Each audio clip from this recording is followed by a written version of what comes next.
Hi hello friends, ಎಲ್ಲರಿಗೂ ಕೂಡ ನಮಸ್ಕಾರ. ನಾನು ನಿಮ್ಮ ಜೀವನ್ ಸರ್ ಮಾತಾಡ್ತಾ ಇರ್ತಕ್ಕಂಥದ್ದು.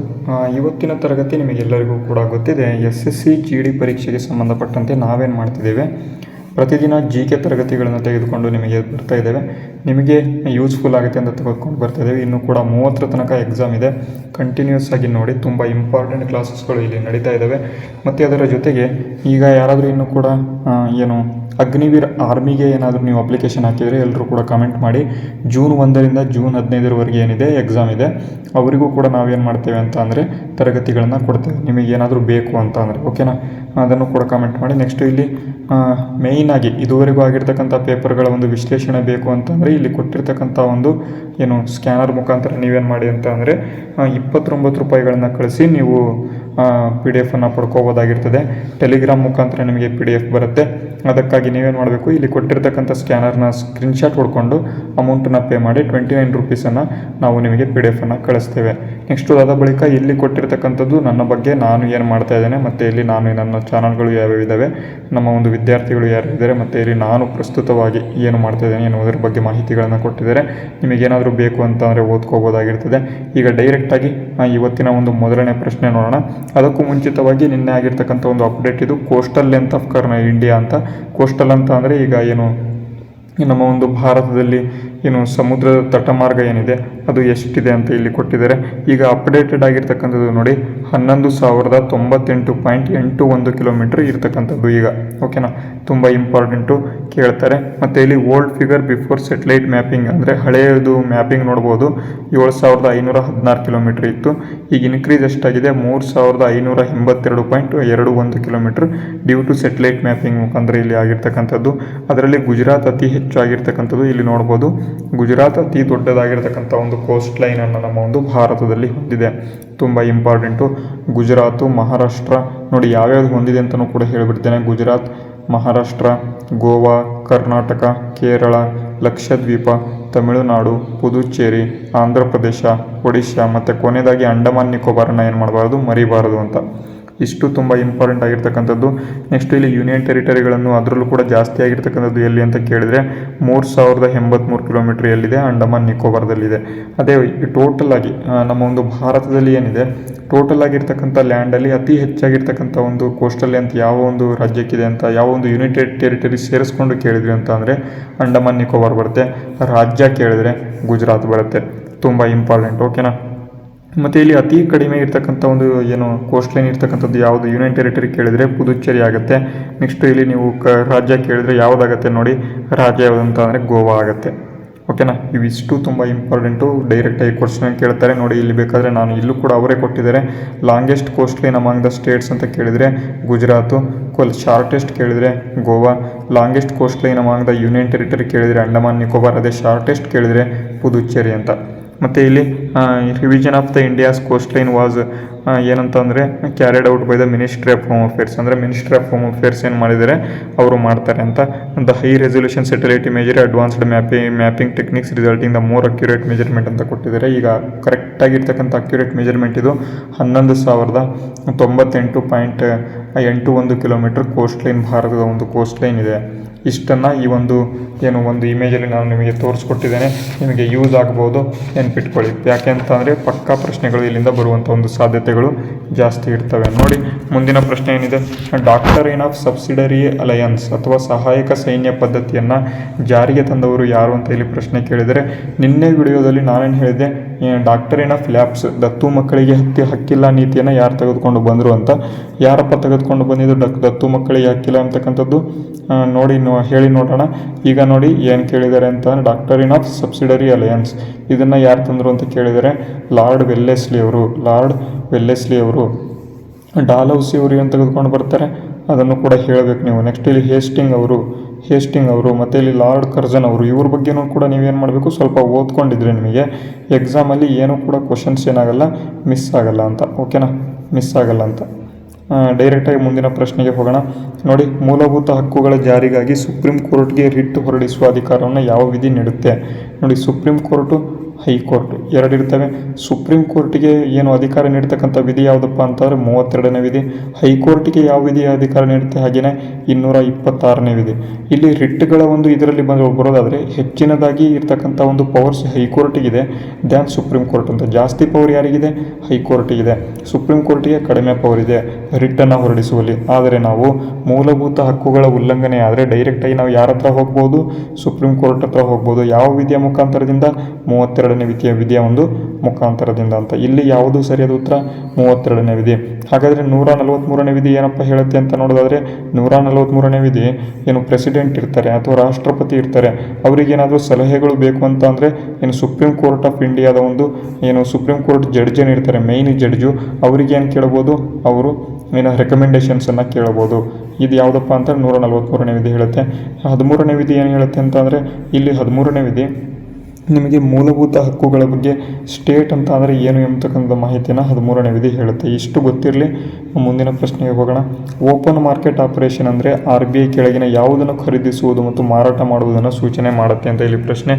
ಓಪನ್ ಮಾರ್ಕೆಟ್ ಆಪರೇಷನ್ ಅಂತ ನೋಡಿ. ಓಪನ್ ಮಾರ್ಕೆಟ್ ಆಪರೇಷನ್ ಅಂತಂದರೆ ಏನು ಅಂತ ಕೇಳಿದರೆ ಏನೂ ಇಲ್ಲ, ಗೌರ್ನಮೆಂಟ್ ಸೆಕ್ಯೂರಿಟಿಗಳನ್ನು ಮಾರೋದು ಮತ್ತು ಇಲ್ಲಿ ತಗೊಳ್ಳೋದು, ಖರೀದಿ ಮಾಡೋದು, ಅದನ್ನು ನಾವೇನು ಮಾಡ್ತೇವೆ? ಓಪನ್ ಮಾರ್ಕೆಟ್ ಆಪರೇಷನಲ್ಲಿ ತೆಗೆದುಕೊಂಡು ಬರ್ತೇವೆ. ಎಲ್ಲರೂ ಕೂಡ ಏನು ಹೇಳ್ತೀರಾ? ವಿದೇಶಿ ಕರೆನ್ಸಿ ಅಂತ ಹೇಳ್ತೀರಾ. ವಿದೇಶಿ ಕರೆನ್ಸಿ ಅಲ್ಲ, ಓಕೆನಾ. ಇಲ್ಲಿ ಗೌರ್ನಮೆಂಟ್ ಸೆಕ್ಯೂರಿಟೀಸ್ ಮತ್ತು ಭದ್ರತಾ ಪತ್ರಗಳು ತುಂಬ ಇಂಪಾರ್ಟೆಂಟ್ ಆಗಿರ್ತದೆ. ಅದೇ ರೀತಿ ಬನ್ನಿ ಮುಂದಿನ ಪ್ರಶ್ನೆ ನೋಡೋಣ. ನೋಡಿ, ಮಯೋಪಿಯಾ ಎಂಬತಕ್ಕಂಥದ್ದು ಶಾರ್ಟ್ ಸೈಟೆಡ್ನೆಸ್ ಅಥವಾ ಸಮೀಪ ದೃಷ್ಟಿ ಅಂತ ಕರೀತಾರೆ. ಈ ಒಂದು ದೋಷವನ್ನು ಮಯೋಪಿಯಾ ಎಂಬತಕ್ಕಂಥ ಒಂದು ದೋಷವನ್ನು ಸರಿಪಡಿಸಲು ಯಾವ ರೀತಿಯ ಮಸೂರವನ್ನು ಬಳಸಲಾಗುತ್ತೆ ಅಂತ ಕೇಳಿದ್ದಾರೆ. ಅಂದರೆ ಸಮೀಪದ ದೃಷ್ಟಿ ನೋಡಿ, ಕಾನ್ವೆಕ್ಸ್ ಲೆನ್ಸ್ ಈ ರೀತಿಯಾಗಿರುತ್ತೆ. ಕಾನ್ವೆಕ್ಸ್ ಲೆನ್ಸ್ ಈ ರೀತಿಯಾಗಿರುತ್ತೆ. ನೀವೇನಾದರೂ ಇದರಿಂದ ನೀವು ರೇಡಿಯೇಷನ್ಸನ್ನು ಬಿಟ್ಟರೆ ಏನಾಗುತ್ತೆ? ಕನ್ವರ್ಜ್ ಆಗುತ್ತೆ. ಈ ರೀತಿ ಹಾಕಿದರೆ ಕನ್ವರ್ಜ್ ಆಗುತ್ತೆ, ಓಕೆನಾ. ಮೊದಲು ಇದು ಈ ಥರ ಹೋಗುತ್ತೆ, ನೆಕ್ಸ್ಟ್ ಈ ಕಡೆ ಬಂದಾಗ ಈ ಕಡೆ ಕನ್ವರ್ಜ್ ಆಗಿ ಈ ಥರ ಬರುತ್ತೆ. ಅದೇ ರೀತಿ ಕಾನ್ಕೇವ್ ಲೆನ್ಸ್ ನಾನು ಹೇಳಿದ್ದು ಆಗಲಿಂದ ಹೇಳಿದ್ದು ಕಾನ್ಕೇವ್ ಲೆನ್ಸ್. ಇದು ಕಾನ್ಕೇವ್ ಲೆನ್ಸು ಅಂದರೆ ನಿಮ್ನ ಮಸೂರಗಳು. ಇದಕ್ಕೆ ಸರಿಯಾದ ಉತ್ತರ ಯಾವುದಪ್ಪ ಅಂತ ಸಮೀಪ ದೃಷ್ಟಿಗೆ ನಿಮ್ನ ಮಸೂರ ಸರಿಯಾದ ಉತ್ತರ ಆಗಿರ್ತದೆ. ಅದೇ ಕಾನ್ವೆಕ್ಸ್ ಲೆನ್ಸ್ ಅಂತ ಕೊಟ್ಟರು ಅಂತಂದರೆ ಇದು ಕನ್ವರ್ಜ್ ಆಗುತ್ತೆ.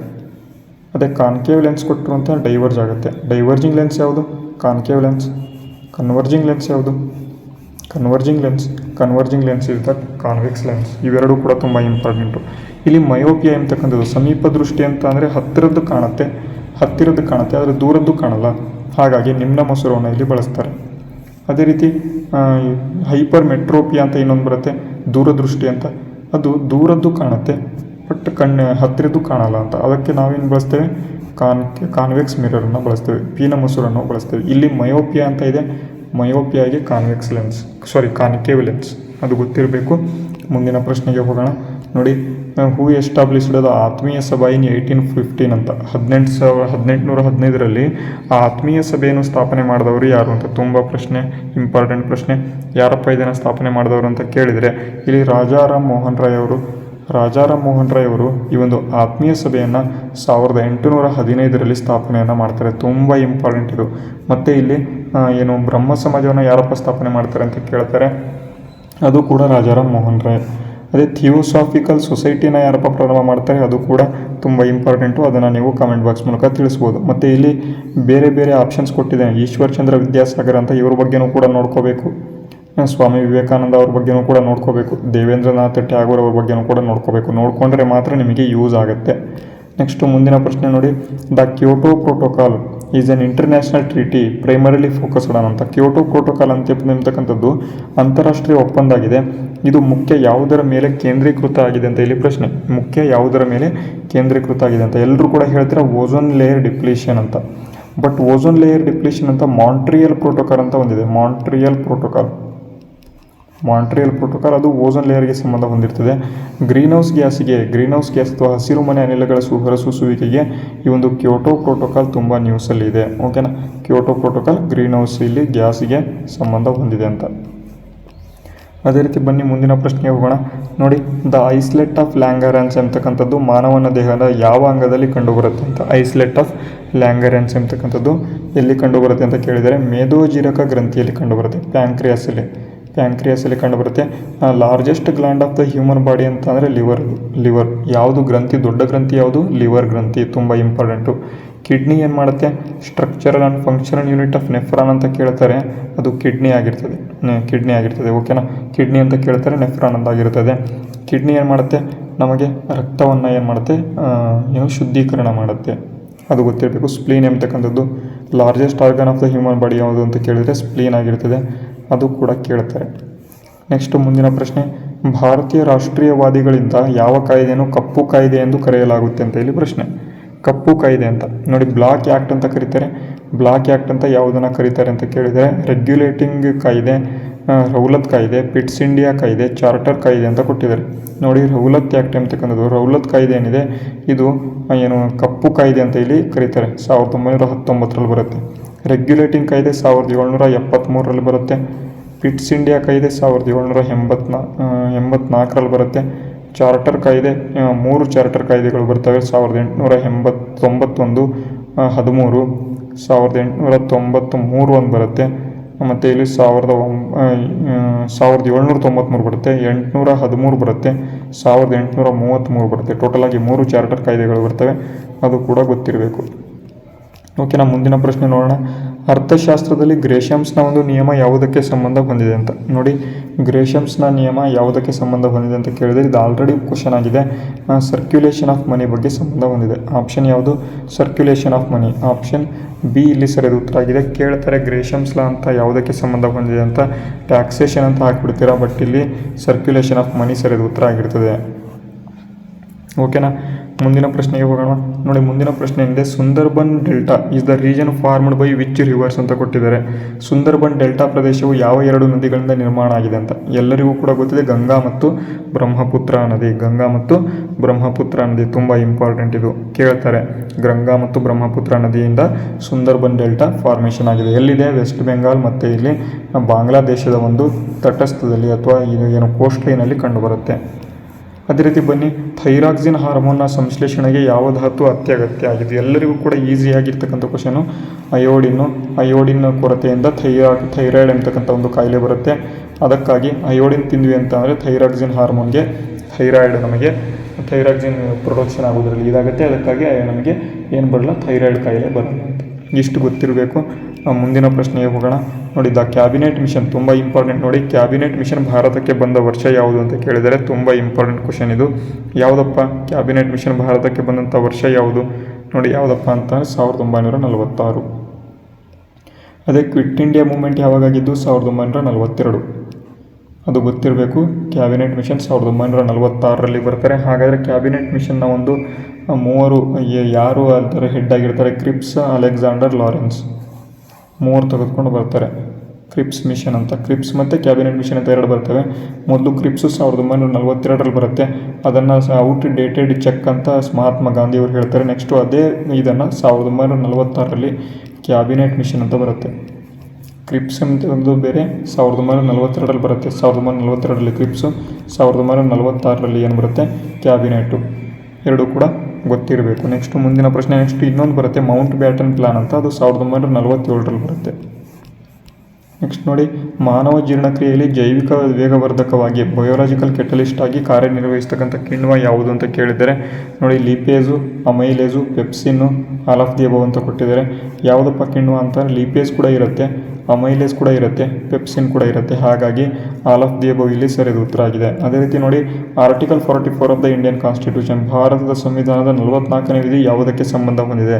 ಇದು ಯೂನಿಫಾರ್ಮ್ ಸಿವಿಲ್ ಕೋಡ್, ಸಮಾನ ನಾಗರಿಕ ಸಂಹಿತೆ. ಅದೇ ಪಂಚಾಯತ್ ರಾಜ್ ಯಾವುದರ ಬಗ್ಗೆ ಹೇಳುತ್ತೆ? 40ನೇ ವಿಧಿ ಹೇಳುತ್ತೆ, ಪಂಚಾಯತಿ ಬಗ್ಗೆ ಹೇಳುತ್ತೆ.